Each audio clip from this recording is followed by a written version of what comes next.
આપણે તો પૂનમ હતી એટલે બાપાના દર્શન કરીને મેળામાં આંટો મારવા નીકળ્યા હતા. અહીંયા આવ્યા હતા તો એ ટુ ઝેડ બધી વસ્તુ મળી રહેતી હતી. રસોડાનું ગમે તે માગો તે સામાન મળી રહેતો, જેમ કે પતરાના ચૂલા, પછી રસના પાટલા, ચોરસ ગોળ, તમે જે ડિઝાઇનમાં માગો તે ડિઝાઇનમાં પાટલા મળી રહેતા હતા. ગરણી છે, ઝારો, ડોયો, મતલબ રસોડામાં જે તમે માગો તે સામાન બધું અહીંયા મળી રહેશે. મિત્રો તો જરૂરથી એક વખત આ દુકાનની મુલાકાત લ્યો. અને હા, સરળ અને વાજબી ભાવેથી મળી રહેશે અને તમે જે માગો તે વેરાયટી મળી રહેશે.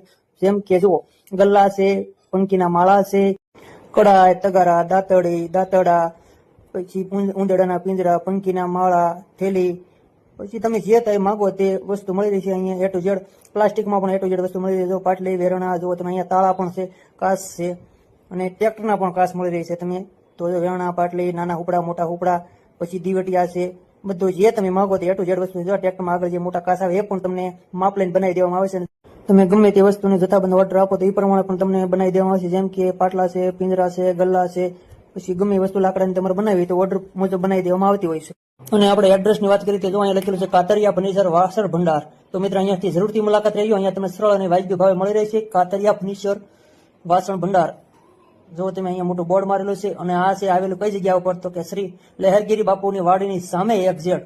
જો તમે અહીંયા આવો તો મેળામાં આવો તો મેળામાં મિત્રો આવો તો જરૂરથી એક કાતરિયા ફર્નિચરની વાસણ ભંડારની મુલાકાત લેજો. અને હા, દરરોજ માટે આ દુકાન ખુલ્લી જ હોય છે. પૂનમ હોય કે આડા દિવસે ગમે ત્યારે આવો મિત્રો. અહીંયા તમારે એ ટુ ઝેડ વસ્તુ ગમે તે માગો તે મળી રહે.